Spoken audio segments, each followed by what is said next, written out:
Mic check, mic check. Mic check.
Hello, everyone. Welcome to Antibuddies.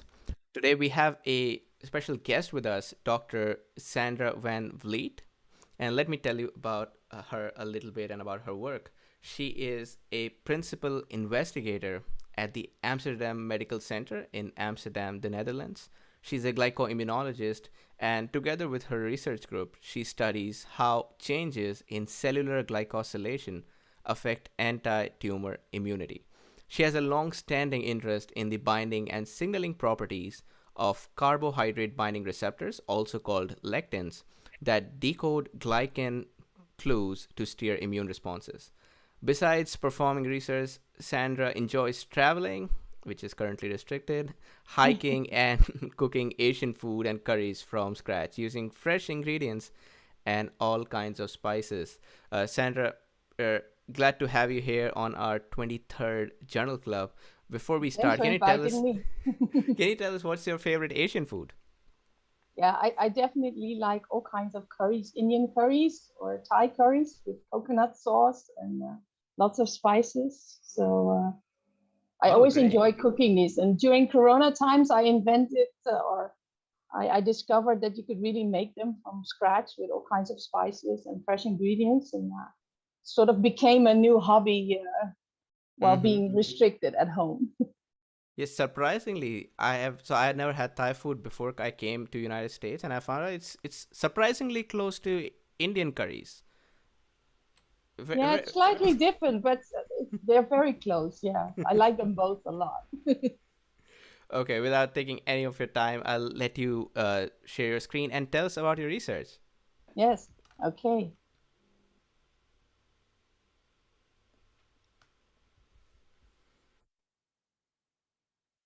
I think you can see my screen now, right? Yes. I will close this, put this down. So today I will talk about the paper that was I invited to talk about, which is this paper that we published last year in Frontiers in Oncology. And this paper talks about a particular glycan, which is called TN antigen, and how it contributes to an immune suppressive microenvironment, especially in colorectal cancer. So, but before I move on, I first have to acknowledge all the people that did the work, especially Lenneke Cornelis, who was the PhD student in the lab at the time, who did most of the work that I will present today. So I would like to acknowledge all the people collaborating on the paper and the new people now in the lab. Here you see our institute in Amsterdam, which is, I think most of you know, a lovely city with all kinds of canals. So back to business. We are talking today about glycosylation. So many of you know pictures like this. This is how Wikipedia depicts a cell membrane with the phospholipid bilayer proteins. And yeah, there are some glycans here, but this is actually not the way it looks. If you look at an endothelial cell, you will see this, which looks like a lot of hairs. And these are all the glycans. So in real life, it doesn't look like this lipid bilayer at all. There's really a dense layer of glycans covering each cell. We call this the glycocalyx. So glycosylation is a post-translational modification. So it's the addition of sugar structures to proteins. And if you look at all the different post-translational modifications around, you will see that N-linked glycosylation here and O-linked, and there's even some C-linked glycosylation here. You see that if you would combine this, it would by far be the most abundant post-translational modification. And actually 95% of all cell surface proteins are glycosylated.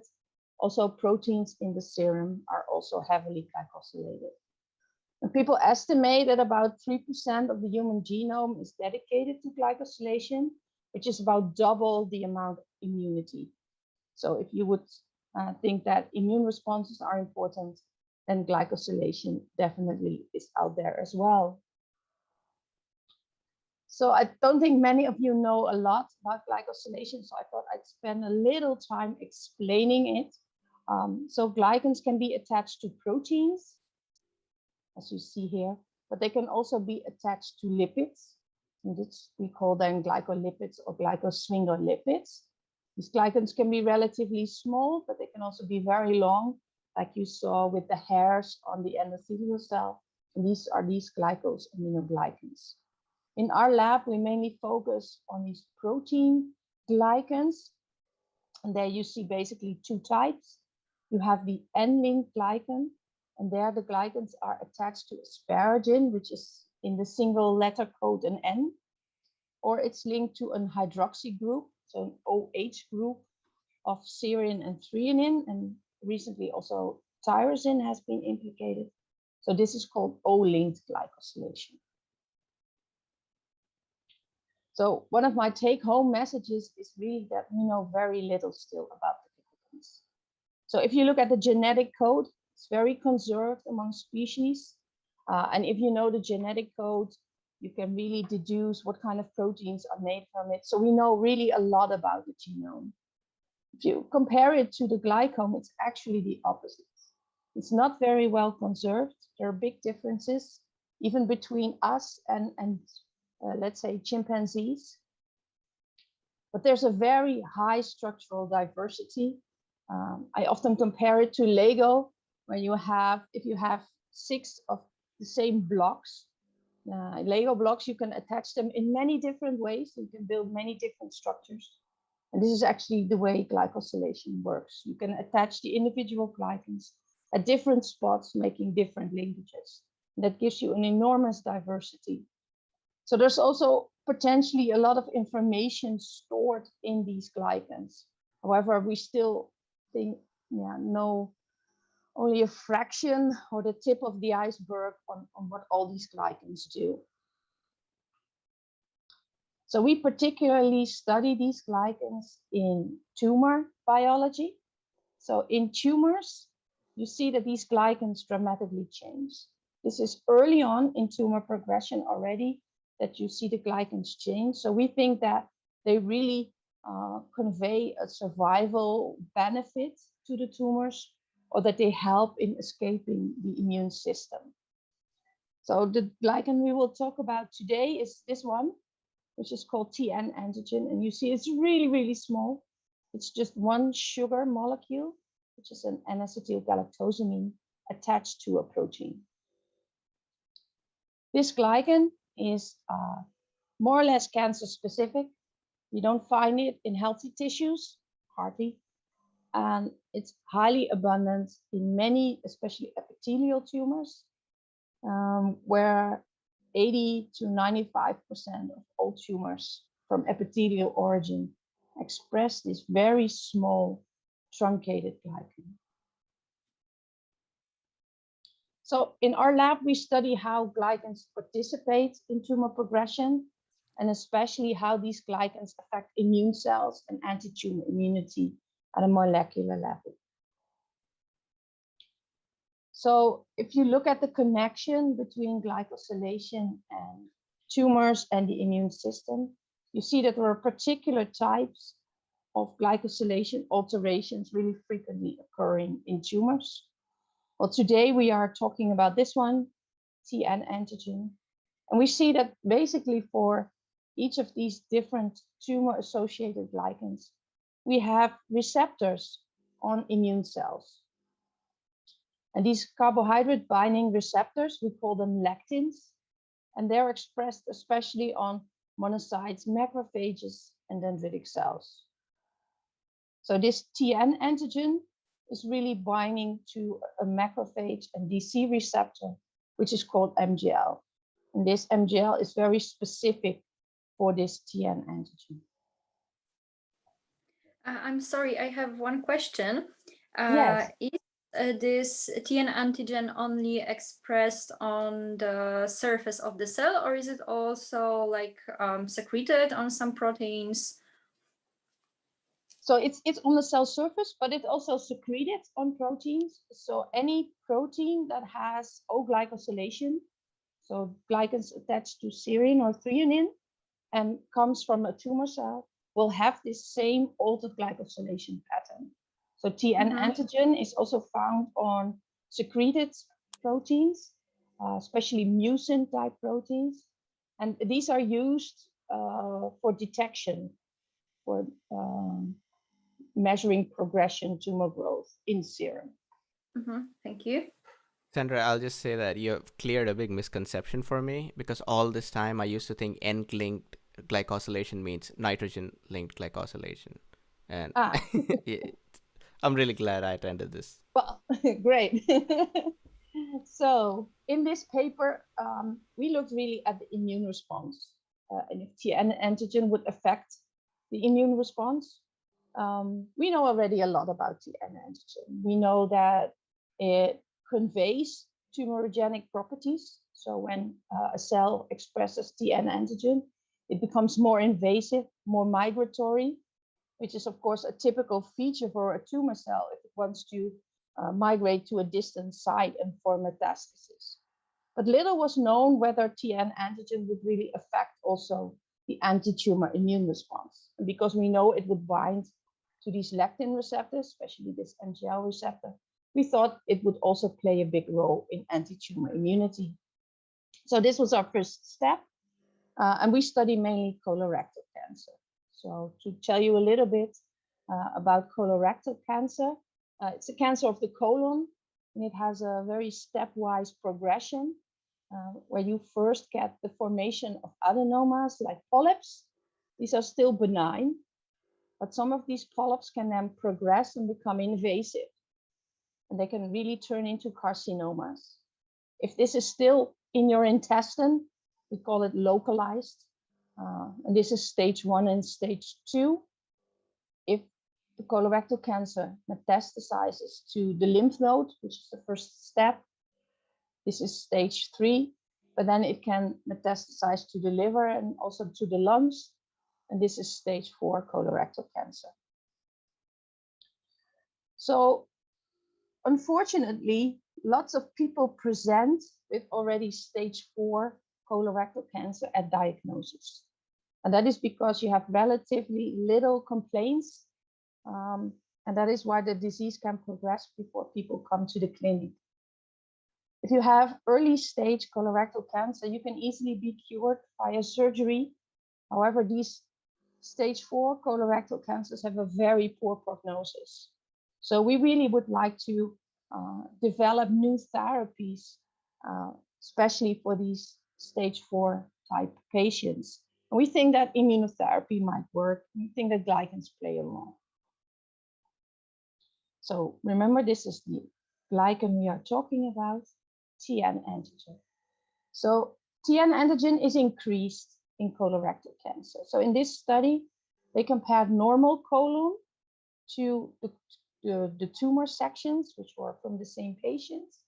And with immunohistochemistry, they stained for this particular glycan. And you see that there's a strong increase in the tumor. And as I said, this TN antigen does not only promote immune evasion, but it also leads to metastasis. And here's the study which studied TNN positive tumors, also in colorectal cancer, negative versus positive. They looked at liver metastasis and lung metastasis, lymph node metastasis, and they saw that that was strongly increased in the TN positive tumors. But nobody had looked at the anti-tumor immune response before, so this is where we started out. So to tell you a bit more on how we did this, I have to explain a little bit more about O-glycosylation, because these glycosylation processes are quite tough to understand. So you first have the amino acids, serine and threonine. And the first step in O-glycosylation is to add this first sugar, which is the N-acetylgalactosamine. We have many different enzymes that can do this. And then you end up with this TN antigen. So this is not where it stops. So especially in healthy tissues, this sugar is elongated. So it means that more and more sugars are being attached. And in the end, you end up with very long glycans. So in healthy tissues, you have these complex elongated glycans, which can be very, very, very long, 20, 30, 40 glycans. So on healthy tissues, you don't find much of this. So we use in the lab mainly this MC38 colorectal cancer saline. It's from the black 6 mouse. And we first checked whether our cell line has already some TN antigen. And we do this also by lectin staining. We use these lectins like antibodies, but only then you don't stain for a protein, you stain for a glycan. And our favorite ones in this case is Helix formatia glutenin, HPA, which is derived from the common garden snail. And this is very specific for TN antigen. So if we stained our cells, we see that we have some expression, but it's quite low. So we thought we need to increase this. So if we want to increase this TN antigen, we have to block the elongation steps. Well, luckily for us, this step here, this pathway here, is abrogated during colorectal cancer. So this is a prerequisite to develop colorectal cancer. So yes, our cell line was also deficient in this pathway. So this would already block this route of elongation. This is the other route leading to complex glycans, so we have to block this.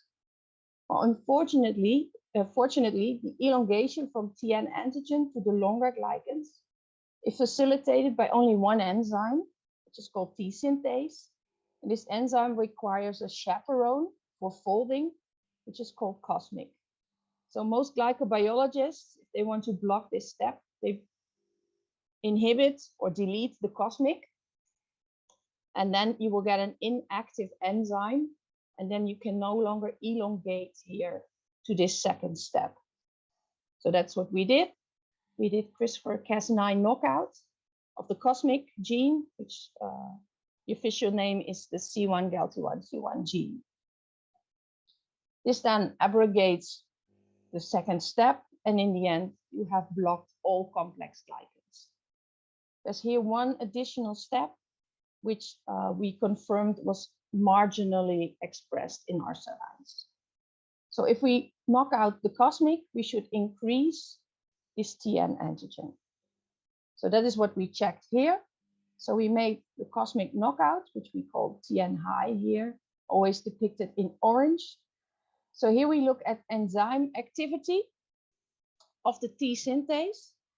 And we see indeed that in our knockout, we don't have any activity anymore of the T synthase.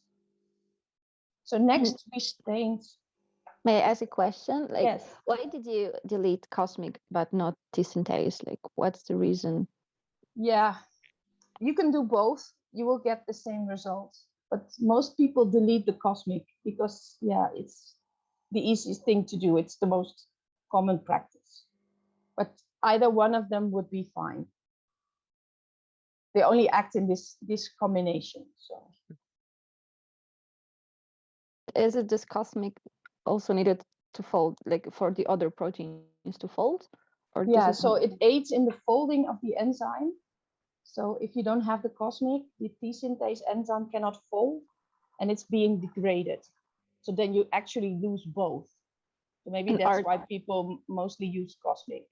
And are there any other enzymes which are folded with the help of this cosmic protein? Not that we know of. Okay. People have studied that.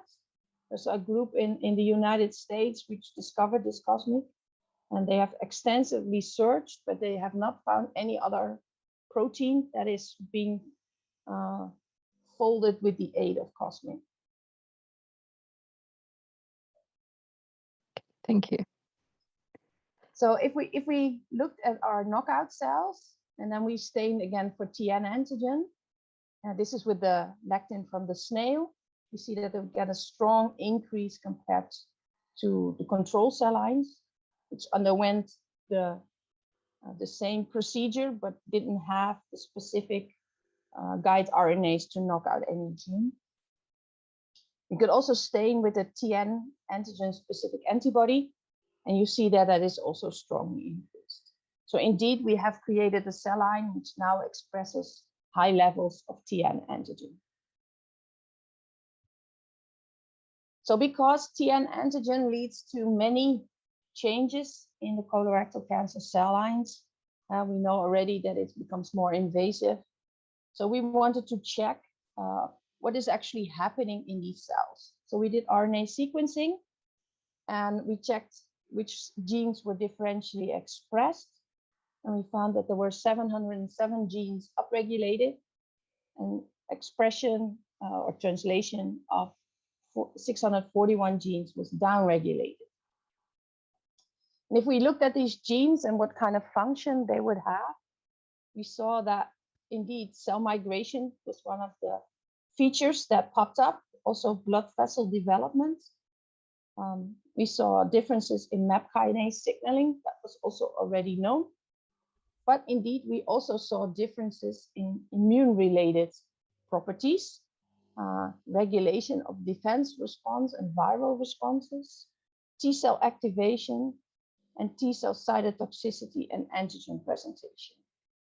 So if we look more into these genes, we saw specifically here in our TN high cells a downregulation of all genes involved in MHC class 1 presentation. So you have here MHC class 1, beta 2M, and the TAP molecules, for those of you who are familiar with the MHC class 1 loading machine. So we really think that TN antigen may restrict anti-tumor CD8 T cell immunity, but we have no definite proof of this yet, except some correlation studies. So if you then want to know whether or not your cell line really has a different effect on the immune system, we had to go in vivo. So we inoculated mice with our tumor cells, and then we have to wait a couple of days and then the tumor starts growing. And we have to, in the Netherlands, sacrifice before the tumors reach a size of 2,000 cubic millimeters, which is not that big. So if we follow the tumor growth in time, we actually saw that in early days, the tumors were the same size. Only at a somewhat later time point, we saw that TN antigen high tumors displayed a more rapid growth. So this would actually sort of fit with the idea that also in regular colorectal cancer, the tumor really comes into contact with the immune system when it starts to metastasize to the lymph node. So we think that maybe at that point, the anti-tumor immune response is being tolerized. So here you see the individual mice. You really see here that from day 20 on, these TN tumors really start to rapidly grow. So next, of course, then wanted to see whether there were changes in immune infiltrating cells. So tumors are classically now divided into what we call cold and hot tumors. So the hot tumors have a lot of immune cells inside, and they have a lot of immune cells that aid in the anti-tumor immune response, so that are protective. So a classical example are CD8 T cells. These cold tumors have very few immune cells inside, sometimes even none, or the immune cells are only on the border of the tumors. And you see a lot of cells inside that actually dampen anti-tumor immunity. So it's a very tolerogenic environment. An example of one of these cells would be a myeloid-derived suppressor cell. So that's a cell derived from monocytes or even neutrophils, and that really suppresses other immune responses, like the responses from T cells. So we looked in the tumor first in the myeloid compartment, because we know that this MGL receptor might be mostly expressed on myeloid cells. So if we look at antigen-presenting cells, dendritic cells in the tumor, there was really no difference between the MOC and the TN high. But we did saw a significant, although slight, increase in these myeloid-derived suppressor cells. So this is in the tumor. So what happens in other immune organs? So if we looked at the tumor draining lymph nodes, actually we saw a decrease in the antigen presenting cells. And also in the spleen, we could see a decrease in antigen presenting cells. So if we looked further into which subtype of antigen presenting cell that was, we noticed that especially the resident dendritic cells were decreased in the tumor draining lymph nodes compared to these migratory DCs, which come from the tumor. Actually, in tumor immunology, these resident dendritic cells take over the antigen coming in with the migratory dendritic cells. And it's these resident dendritic cells that activate the adaptive immune response. So this suggests that indeed also adaptive immunity might be affected. So this is what we looked at next. So we looked at the lymphoid cells, so the T cells in these tumors. And we saw a decrease in CD8 T cells. So this would fit with the decrease in transcription of genes involved in MHC class I antigen presentation. There was no change in CD4 T cells, and also regulatory T cells were the same. So this was the only difference that we found. So to summarize, in this paper, we found that these TN high tumors display increased tumor growth, especially at later stages. This was characterized by enhanced levels of these myeloid-derived suppressor cells and lower levels of the CD8 T cells. So we know that these TN high tumors are able to modulate the immune landscape within the tumor, and they can dampen immune control and thus contribute to the enhanced tumor growth. So this is not where it stops, of course. So what are things that we do now and what we know now? So we have extended this study, and especially our collaborators in the university in Montevideo in Uruguay have looked at TN antigen in a lung cancer model, and they could really show that MGL positive dendritic cells really convey this tumor tolerizing capacity. And if you delete these cells, the increased tumor growth is also lost. And they also noticed this increased blood vessels, which really fitted with our RNA-seq data. In human glioblastoma, we know that TN antigen also acts as an immune modulator. We know that MGL binding, so this is binding of the lectin receptor. We did a study where we used the lectin receptor as a sort of antibody to probe tumor tissues from patients.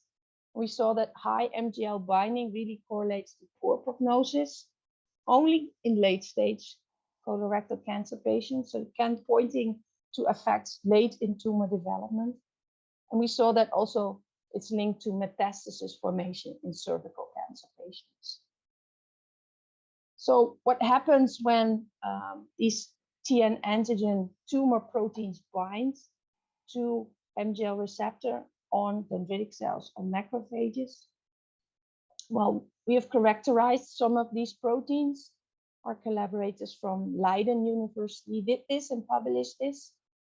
And we know that if you trigger this MGL receptor, you get enhanced IL-10 production, which is typically known as an anti-inflammatory cytokine. So also, again, fitting with a tolerogenic tumor microenvironment. And we recently showed that cycling via MGL by binding to TN antigen reduces the metabolic capacity of dendritic cells, and this makes them tolerogenic as well. So as a final slide, I have here this last take-home message.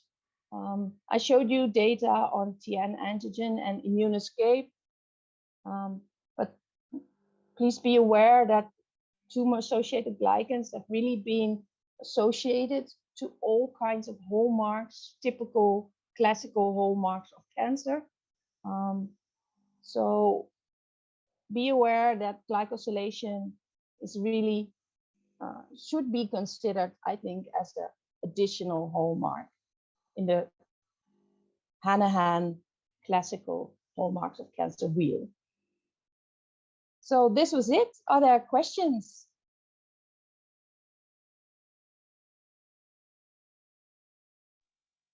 Oh, I see lots of hands. Which I'll let you go first. Thank you, Sandra. It was really amazing. One second. Oh yeah, sorry. I had an issue with my camera, so I had to log in again. I had one naive question with it. Do you think the microbiome kind of influences the colorectal cancer in any path, like any way? This And is not a naive question. This is a very good question, actually. It's a very hot topic.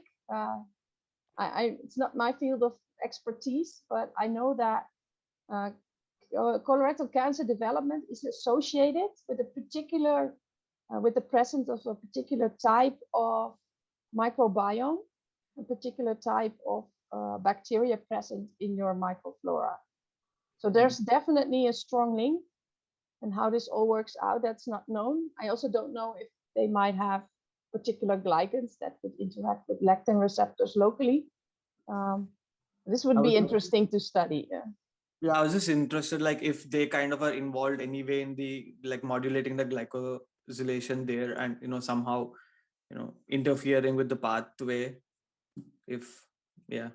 Yeah, that's possible. So next to the enzymes that build glycans, you have also enzymes that cleave glycans. And some from bacteria are well known. I think everybody knows neuraminidase from the flu virus. So many bacteria also express enzymes that can cleave glycans. They use the glycans as a food source. Actually, that's known already for a long time. So they could aid in generating pro-tumorigenic glyco environments. These things have not been thoroughly studied. Yeah, but it's very interesting. Thank you. Yeah, just connecting from Vijay's question, I even wonder do bacteria even have the machinery for such extensive glycosylation? Do you have any idea? Yeah, so some bacteria do. Campylobacter species are very well known. They generate N-glycans, which are very long and have a quite similar build at the base, as a base to our glycans, only the extensions are different. So many bacteria do. And also the lipopolysaccharide molecule, the LPS molecule that most people do know, often contains a glycan. So many bacteria have actually machinery to generate glycosylation. Okay. For my question, the RNA-seq data that you showed, I missed what type of cells was it on? Is it on the whole tumor or was it on specific cells? It's on the cell line, so not from the tumors taken from the mouse. It's from the pure cell lines. Okay. No, I saw the changes in JAK3 there, and so it won't be as applicable on tumor, but JAK3.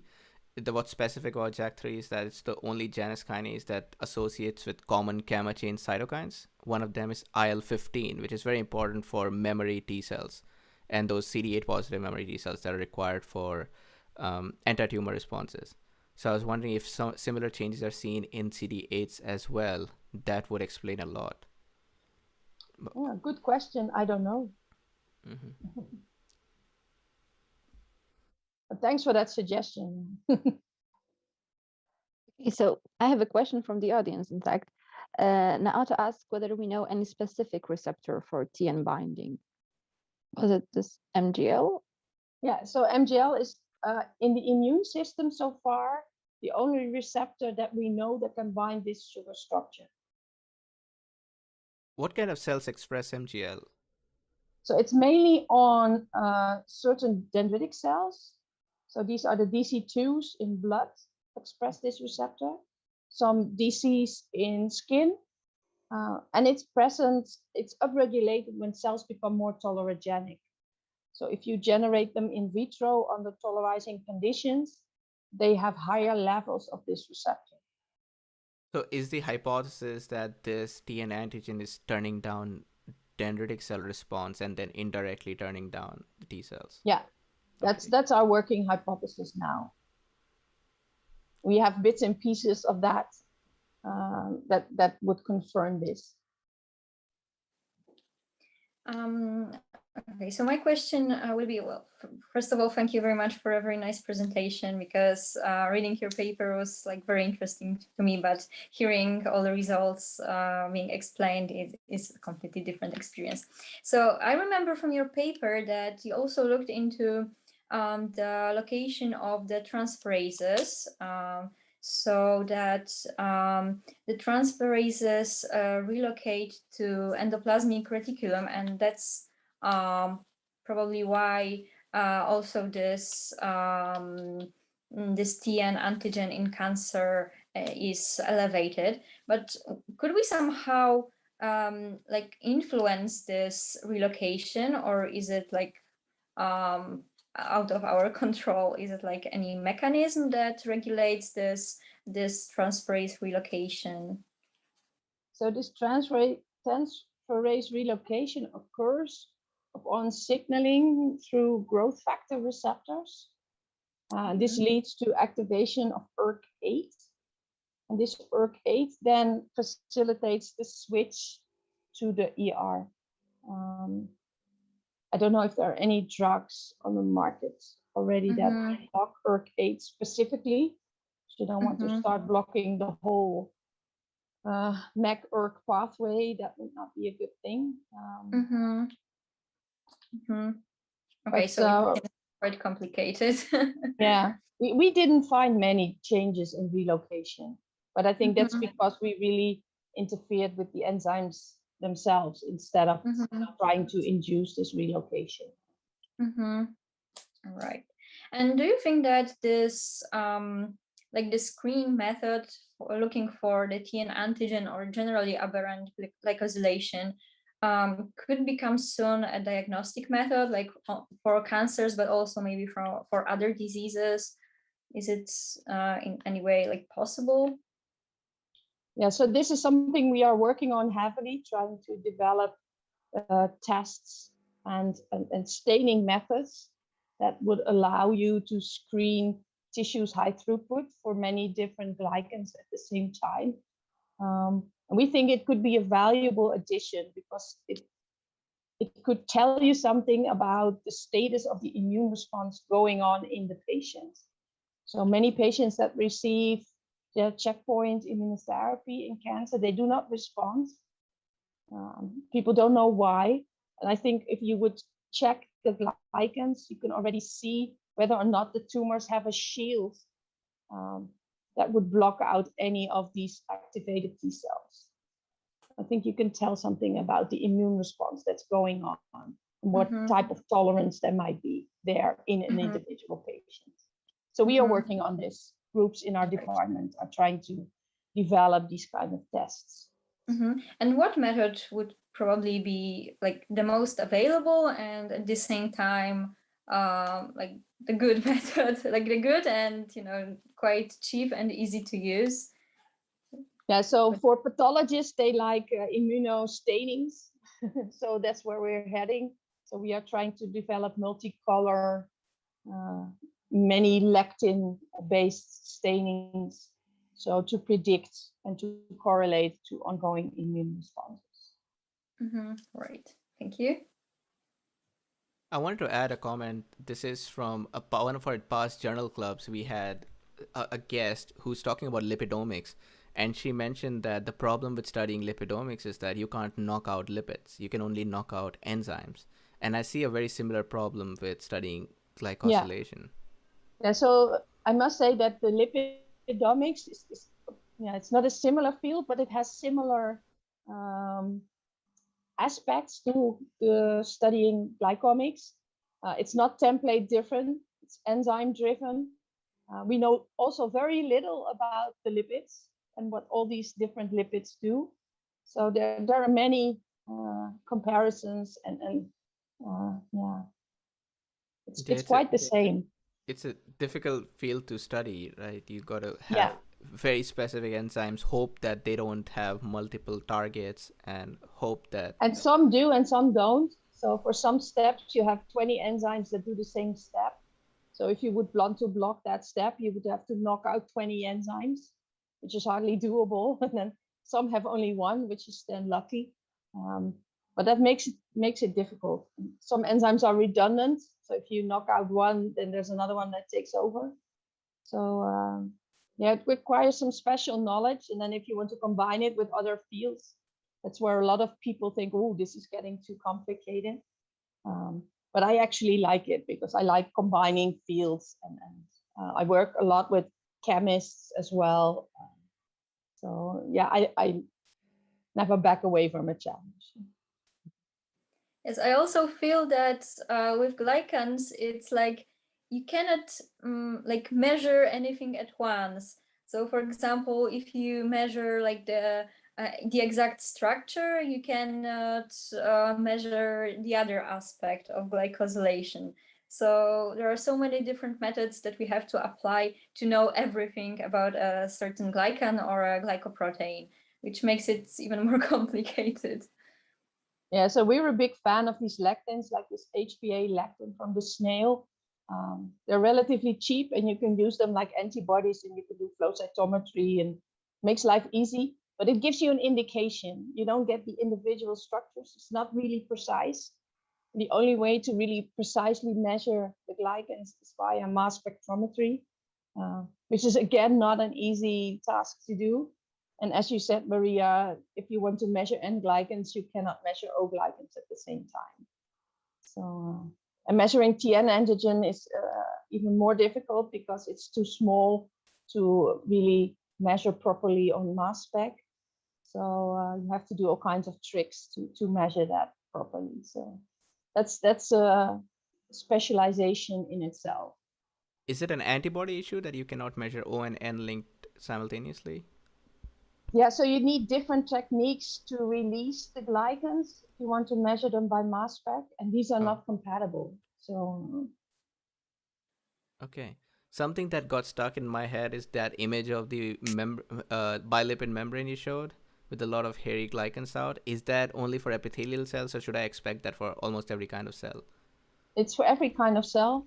So endothelial cells really are known to have this really dense and big layer, but every cell is covered with a glycan layer, every cell. But So in they're most cells, teaching us. it's less thick. They're teaching us lies in the undergrads. That's not how the membrane looks like at all.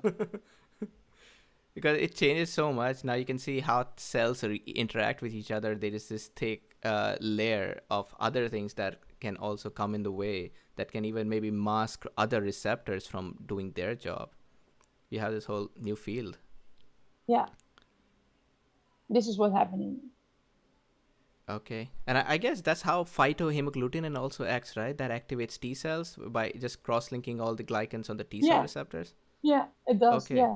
It's coming back to me now. I feel enlightened after all this conversation. All right, guys. Is there any questions from the audience back then? Any questions from you guys? Okay, I think this would be a good time to wrap up the session. Thanks a lot, Sandra, for spending your Saturday with us and telling us very cool things about glycosylation. My pleasure. Thank you, everybody. Thanks, everyone in the audience. We'll be back in 2 weeks for our next journal clubs. Until then, we'll see you later. Bye-bye.